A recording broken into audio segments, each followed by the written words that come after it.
Saya mau memulai dengan Matius 16 pagi ini, and verse 18. ayat ke-18. And Jesus said, "Upon this rock I will build my church, Yesus katakan, di atas batu karang ini aku akan membangun gerejaku, and the gates of hell shall not prevail." dan pintu gerbang surga tidak akan bisa menguasainya. Dan pintu gerbang maut tidak akan menguasainya. And that is why we're here, is to receive encouragement in our ministries. Oleh karena itu kita ada di sini untuk pelayanan ini, untuk bisa membagikannya. And the Holy Spirit wants to speak to us and encourage us. Dan Roh Kudus ingin memberi semangat pada kita. And wherever you're from, Dan dari manapun Bapak Ibu Saudara berasal, maybe some of you have big churches, mungkin beberapa dari Bapak Ibu dari gereja besar, maybe some of you have little churches, mungkin ada dari gereja kecil, maybe some of you are just at that place where God is speaking to you about planting a church. mungkin ada juga Bapak Ibu yang baru mendengar dari Tuhan untuk memulai gereja. So whatever your situation is, God wants to encourage you today. Apapun situasi Bapak Ibu sekarang ini, Tuhan mau memberikan dorongan buat Bapak Ibu semua, That Jesus said that He will build His church. bahwa Yesus berkata bahwa Dia yang akan membangun gerejanya. The church belongs to Jesus, Gereja itu miliknya Tuhan Yesus, purchased by the blood. sudah dibayar, dibeli oleh darahnya. We belong to God. Kita adalah miliknya Tuhan. And we are not trying to talk God into being interested in the ministry. We're not trying to talk God into being interested. Kita tidak mau meminta Tuhan untuk tertarik dengan pelayanan kita. 29 years ago when my wife and I began pastoring, 29 tahun yang lalu ketika saya dan istri saya memulai gereja, we were in a very difficult situation. kami juga mengalami masa-masa yang sangat sulit. No money, Gak ada duit, no building, gak ada bangunan, very few people. hanya sedikit orang saja. But what we did have, Tapi yang kami punya, we had a word from God. kami punya firman dari Tuhan. And that's what you need, is a word from God. Dan itu yang Bapak Ibu Saudara The Bible perlukan, says firman dari Tuhan. The Bible says that in the beginning was the word. Firman Tuhan katakan pada awal mulanya adalah firman. And that must be in our beginning. Dan itulah yang harus ada di awalnya kita juga. Because God always builds upon a word. Karena Tuhan selalu membangun apa yang dari firman-Nya. We start no church, we start no ministry until we first heard from God. Kita tidak membangun pelayanan, tidak membangun gereja kalau itu tidak diawali oleh firman Tuhan. And so we began on a word from God. Jadi kita memulai apapun yang kita lakukan dari firman Tuhan.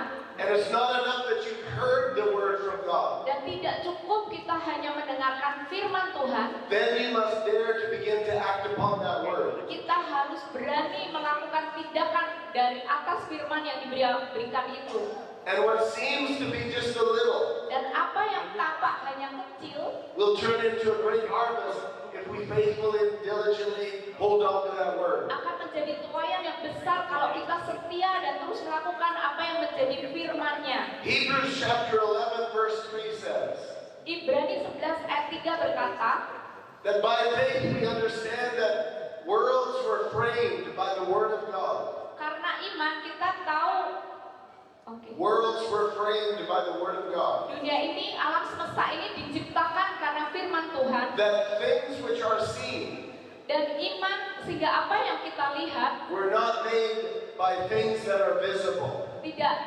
terjadi itu terjadi dari apa yang tidak dapat kita lihat. And that verse of scripture there is talking about generations reformed. Firman Tuhan ini berbicara tentang generasi. And in the 11th chapter of Hebrews, 20 times the Bible says Dari Ibrani 11 ini 20 kali di kitab ini, di ayat di pasal ini dikatakan by faith, karena iman. by faith Enoch, Karena iman Henok, by faith Noah, karena iman Nabi Nuh, by faith Abram and Sarah. karena iman Sarah. And it lists all of these men and women of God. Dan terus disebutkan nama-nama wanita dan prianya Allah, That in their generation, bahwa di generasinya dia, they had an encounter with God. mereka ada encounter berjumpaan dengan Tuhan, And they heard a word from dan God. mereka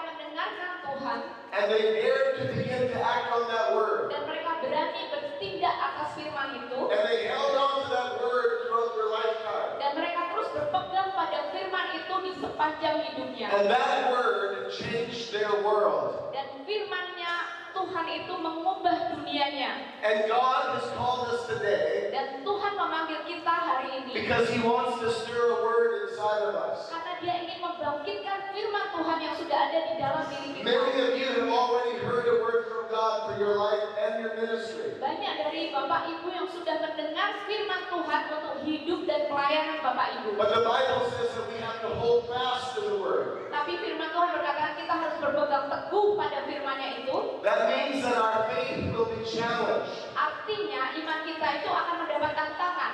There's no such thing as unchallenged faith. Tidak ada yang bisa dikatakan iman kalau itu tidak ada tantangannya. I think all of us understand that as we begin walking with God to fulfill His calling, Kita semua tahu kalau kita mulai berjalan sesuai firman Tuhan untuk menggenapi panggilannya atas hidup kita, that you are going to meet challenges. kita akan menemui tantangan. And so the one characteristic of a leader that I want to talk about for a few minutes this morning Jadi satu karakter dari seorang pemimpin yang saya mau bicarakan pagi ini, is we must carry a spirit of faith. kita harus terus membawa iman itu, roh iman itu. And in 2 Corinthians chapter 4 and verse 13, 2 Korintus 4 ayat 2 Corinthians chapter 4 and verse 13, ayat ke-13 dikatakan, the Apostle Paul said these words. Rasul Paulus berkata tentang firman ini, He said, but we having the same spirit of faith, dikatakan bahwa kita memiliki roh iman yang sama. as it is written, Sebagaimana orang Israel, I believe and therefore have I spoken. saya percaya dan karena itu saya berkata-kata. We also believe Kita juga percaya and therefore we speak. dan karena itu kita berkata-kata. And the Apostle Paul, if you were to have an interview with him, Dan Rasul Paulus kalau kita ada interview dengannya, out of all of the challenges that Paul went through, dengan semua tantangan yang dihadapi oleh Rasul Paulus, he went through several shipwrecks. dia udah menghadapi kapal yang hancur, kapal yang tenggelam. He went through great persecution. Dia dianiaya dengan hebat. But you could not stop Paul. Tapi kita tidak bisa menghentikan Paulus. You could not stop him. Kita tidak bisa menghentikannya. And Paul did a great work. Dan Paulus melakukan pekerjaan yang luar biasa. And if you were to ask him and say, what is the secret of being able to stay going like you are? Dan kalau kita mau bertanya padanya, apa rahasianya sih dan terus bisa melakukan apa yang dia lakukan sampai akhir? Paul's secret was, he says, we have the same spirit of faith. Rasul Paulus akan berkata, karena kita punya roh iman yang sama.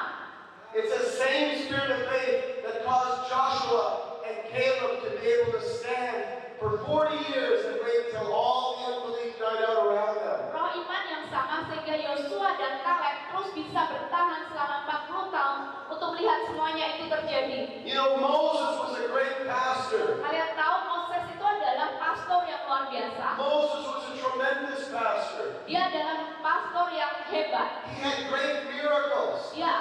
Dia juga mengadakan mujizat-mujizat mengalaminya. And he led God's people out of captivity. Dan dia sudah membawa umat Tuhan keluar dari perbudakan. After 400 years of slavery, by the hand of God, Moses led them out of captivity. Setelah 400 tahun mereka ada dalam perbudakan, mereka dipimpin oleh Musa keluar dari perbudakan itu.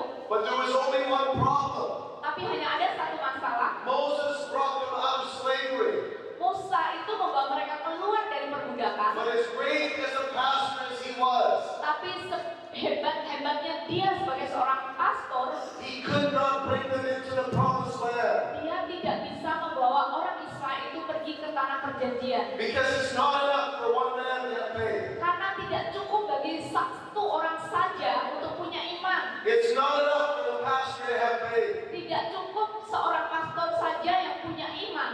And if we're not careful, we'll be happy with people just always asking us, pray for me, pastor, pray for me, pastor. Kita nggak bisa cukup waktu ketika semua orang datang kepada kita dan berkata, doakan yang saya, semua orang akan berkata seperti itu pada Moses saudara. had great faith, Musa mempunyai iman yang luar biasa. but the rest of the congregation, they did not have great faith. Tapi sisa jemaat yang lain mereka tidak punya iman yang besar. And so the Bible says that although the word of God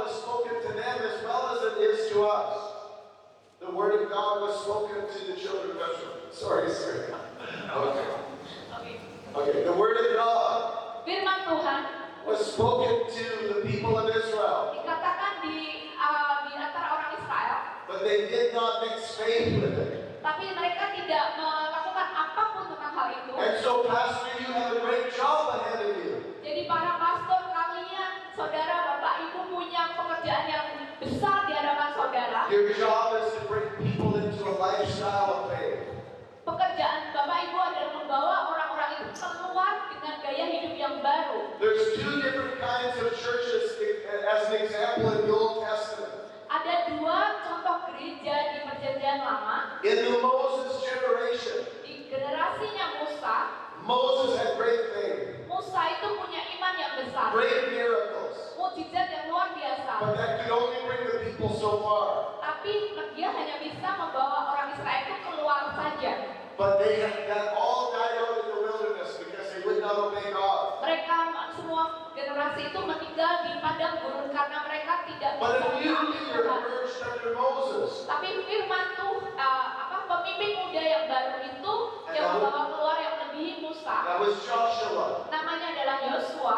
And in Joshua's generation, it shows a different kind of church. Dan di generasinya Yosua itu adalah suatu bentuk gereja yang berbeda. Where the pastor was not the only one that had faith and knew God. Di situ bukan hanya satu pemimpin saja, seorang pemimpin saja itu yang mempunyai iman pada Tuhan. But the whole nation, the whole tribe had faith. Tapi seluruh bangsa mereka punya iman yang sama. It's called a corporate faith. Itu namanya iman secara korporat. And when Jesus said, I will build my church and the gates of hell will not Dan prevail. ketika Yesus berkata bahwa aku akan membangun gerejamu dan pintu gerbang maut tidak akan ya. Jesus wants to build overcoming churches. Yesus mau membentuk gereja yang bisa melebihi semuanya itu. Soul winning churches. Yang bisa menyelamatkan jiwa-jiwa. Generous churches. Gereja yang murah hati. Churches where there's an atmosphere of faith in the whole place. Gereja di mana ada atmosfer iman di dalamnya. God wants to raise up churches that when people walk in from the street, something happens in their lives. Tuhan mau ada gerejanya ketika ada orang masuk dari luar, masuk ke gereja itu, mereka mengalami perubahan hidup. From the moment they get greeted by the greeters, Bahkan pertama kali ketika mereka baru diajak bersalaman dengan there's a azan spirit of depan, faith. ada roh iman. God is raising up overcoming churches. Tuhan sedang membangkitkan gereja yang mempunyai roh yang seperti itu, yang bisa mengatasi semuanya. The Apostle Paul, he gave the 2020 vision on how we're to do that. Rasul Paulus mengatakan ada visi untuk bagaimana cara untuk membuat itu terjadi. Pastor, how do we lead our churches into a place where they're walking in strong faith? Pastor, bagaimana kita bisa membawa gereja kita itu mempunyai iman yang kuat? In Acts chapter 20 and verse 20, Kisah Para Rasul 20 ayat 20, Paul said, I held nothing back from you. Paul katakan, saya melepaskan semuanya, saya akan mengatakan semuanya pada saudara. Pastors, we need to be bold. Pastor, kita harus menjadi kuat, menjadi berani. We need to have a positive message. Kita harus punya pesan yang positif. And it must be a Christ-centered message. Dan itu harus berpusat pada Kristus. A message that centers around the finished work of Calvary. Pesan yang berasal dari kuasa salib Kristus. And Paul says, I showed you and I taught you. Lalu dikatakan Paulus, aku akan memperlihat kepadamu dan aku akan mengajarkannya kepadamu. The pastor is the model. He's the pattern. Pastor adalah model, dia adalah polanya. That whatever you want your church to become, Bagaimanapun saudara ingin gereja nanti seperti apa, gereja Bapak Ibu saudara seperti apa, you need to model that. kita harus memberikan modelnya. And you need to boldly teach and preach on that. Dan harus dengan berani mengajarkannya dan memperlihatkannya. Sometimes pastors will say, our church is so poor. We're struggling financially. Kadang pastor berkata bahwa aduh gereja saya itu miskin, kami tidak punya uang, kami tidak tahu bagaimana melakukannya. But there's a reason for that. Tapi ada alasan untuk I itu. said there's a reason for that. Saya katakan ada alasan untuk itu terjadi. The reason the church is struggling Alasan kenapa gereja bergumul is because the pastor is struggling. karena pastornya juga bergumul. But if we'll spend time with God and research what the Bible says, Tapi kalau kita mau meluangkan waktu bersama Tuhan melalui firman-Nya itu on any given subject, di semua topik yang ada. when the Holy Spirit reveals to us His plan and His purpose, Ketika Roh Kudus menyatakan pada kita rencananya dan tujuannya, then we can lead our church maka kita akan bisa memimpin gereja into generosity, untuk menjadi murah hati, into abundance, untuk berkelimpahan, into healing, untuk bisa ada kuasa menyembuhkan, and all of the blessings of the dan cross. semua berkat yang dari salib itu. We have a God-ordained calling upon our lives. Kita punya Tuhan yang sudah mengurapi kita dalam hidup kita. And when the pastor stands in the pulpit, Dan ketika pastor itu berdiri di pulpitnya, our assignment is to minister everything that Jesus provided at the cross. tugas kita adalah untuk menyediakan apa yang Tuhan sudah selesaikan di kayu salib itu. Salvation doesn't just include heaven. Keselamatan itu tidak hanya tentang surga. Thank God for heaven.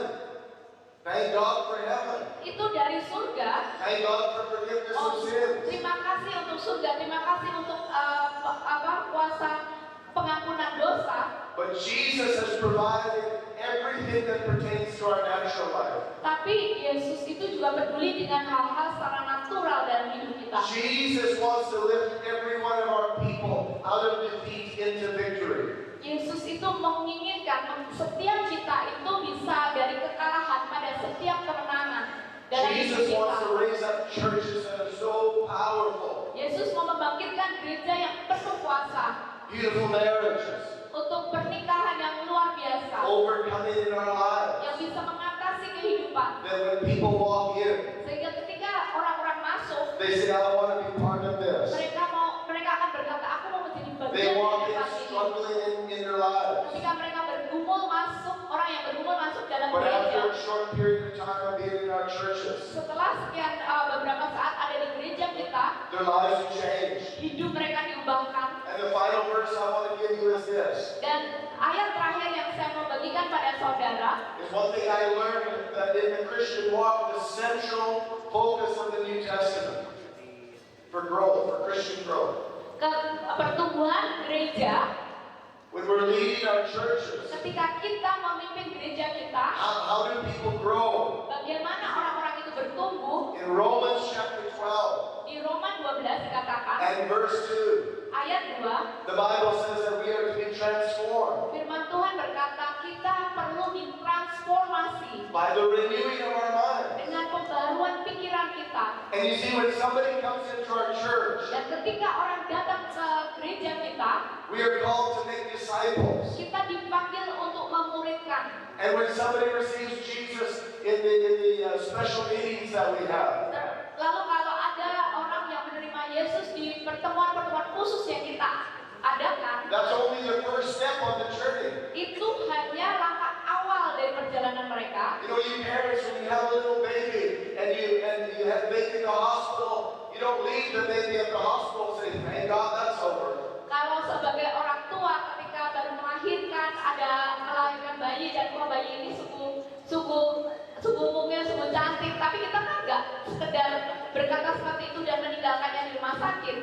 You bring that little baby home, Kalian bawa bayi itu pulang ke rumah, their journey has just begun. perjalanan bayi itu kan baru dimulai. And for every new Christian that comes in that we bring to the Lord, Dan setiap bayi Kristen yang kita bawa di dalam Tuhan, they need to be trained. mereka perlu And dilatih. they need to be brought into the truth of what has happened at the cross. Mereka perlu diberitakan tentang apa kebenaran yang berasal dari salib Kristus itu. And they need to see a new identity. They need to see themselves in the light of the cross. Mereka perlu tahu identitas baru mereka dari terang salib Kristus.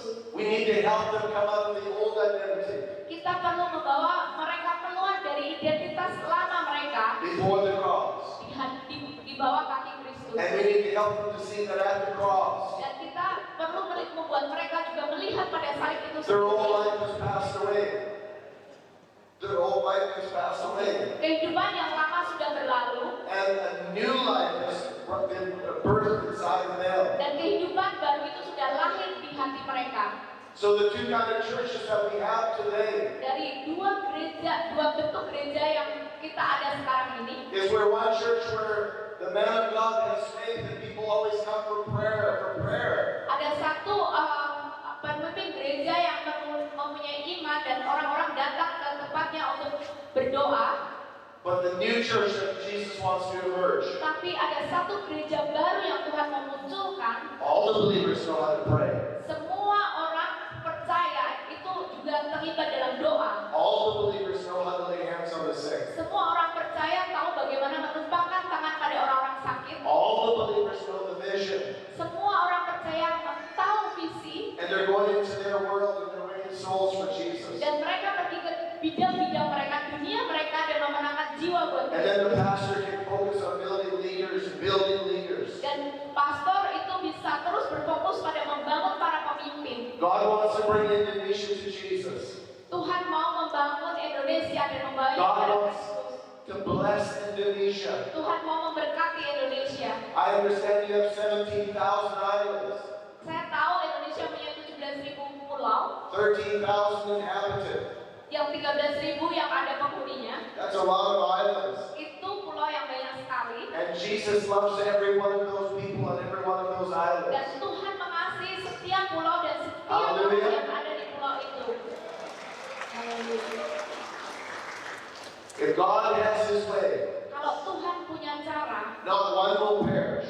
tidak ada seorang pun yang binasa. God wants a blood-washed Indonesia, Tuhan mau membasuh dengan darahnya atas Indonesia. washed in the saving blood of Jesus Christ. Membasuh dengan kuasa darah Yesus yang menyembuhkan, yang menyelamatkan. But God uses His church to do that, to accomplish this task. Tapi Tuhan mau melibatkan gereja untuk melakukannya itu, untuk menyelesaikannya. Every people group, Setiap suku, every ethnic group, setiap etnis, every person, setiap orang. not one left out. Tidak ada yang tertinggal. And this is the assignment that we have in Indonesia, Dan ini adalah tugas yang kita punya di is to Indonesia. raise up strong local churches.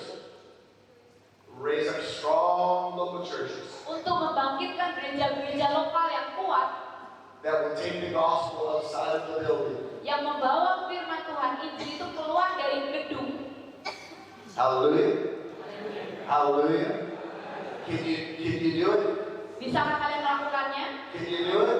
Bisakah Bapak Ibu Saudara melakukannya? And the way you're going to do it is by faith. Dan cara Bapak Ibu Saudara melakukannya adalah karena iman, dengan iman. Now just for a few moments I want to pray and then we're gonna have a break in a moment. Kita akan berdoa dan kita akan ada break sebentar lagi. Every one of you here, I believe that you could say, I need this, we need land, we need buildings, we need this, we need this. Saya percaya semua yang ada di sini mungkin berkata bahwa kami butuh tanah, kami butuh keuangan, kami butuh ini, kami butuh itu. And sometimes you might think, God, I don't have enough. Seringkali kita berpikir bahwa Tuhan, aku nggak punya cukup.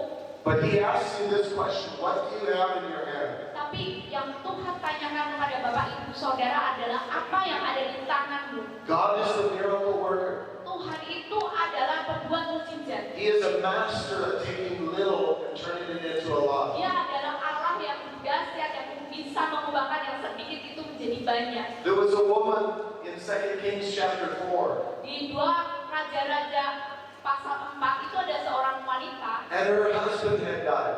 suaminya sudah meninggal. And she came to the prophet, the man of God, and she said, please help me because the creditors are coming. Wanita ini datang kepada hamba Tuhan dan berkata, bantulah aku. And the creditors are coming. Yes, she said, please help me because the creditors have come. Oh, The creditors. karena orang-orang penagih hutang itu datang.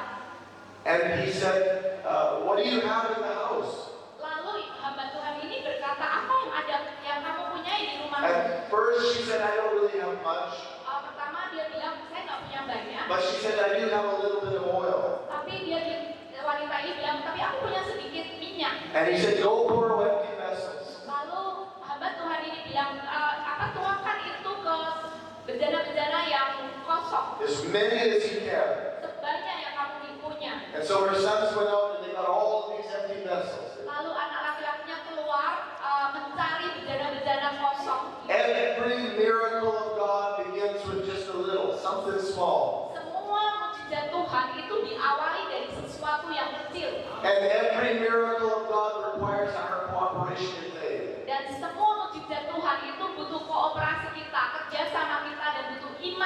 And once she had all those empty vessels, he says, okay, close the door. Dan ketika semua bejana yang kosong itu sudah Take ditutup, out dia bilang tutup pintu oil and begin to pour. dan mulai ambil minyak yang sedikit yang kamu punya dan mulai tuangkan. And she began to pour that little bit of oil into those vessels. Lalu dia mulai menuangkan minyak yang sedikit itu ke semua bejana yang ada. And out of that little bit of oil, she filled up one vessel. Dari sedikit yang dia punya itu, dia mulai memenuhi satu Another bejana. vessel. Bejana berikutnya, Another vessel. bejana berikutnya lagi, Another vessel. bejana berikutnya lagi, Until all of the vessels were filled. sampai semuanya penuh. God took a little Tuhan bisa pakai yang sedikit and he turned it into a lot. dan dia bisa membuat itu menjadi banyak, And berlimpah. God is telling you today, Dan Tuhan mau berkata kepada saudara hari ini, go out and start to bring in empty vessels into your church. mulai bawa bejana-bejana kosong itu ke gereja Bapak Ibu If you want Saudara. to see miracles in your church, Kalau Bapak Ibu Saudara mau melihat mukjizat itu di if gereja, you want to see supernatural provision, kalau mau melihat penyediaan yang supranatural, we have to focus on the lost. kita harus berfokus pada yang terhilang. And we bring in and we begin to pour into them and pour into Kita mulai them. bawa mereka masuk dan mulai mencurahkan pada mereka, terus mengalirkan kepada And we mereka. will see our ministries change. Dan kita akan melihat pelayanan kita diubahkan. Amen. Raise your hand to the Lord at Amin. this point. Angkat tangan Bapak Ibu Saudara kepada Tuhan.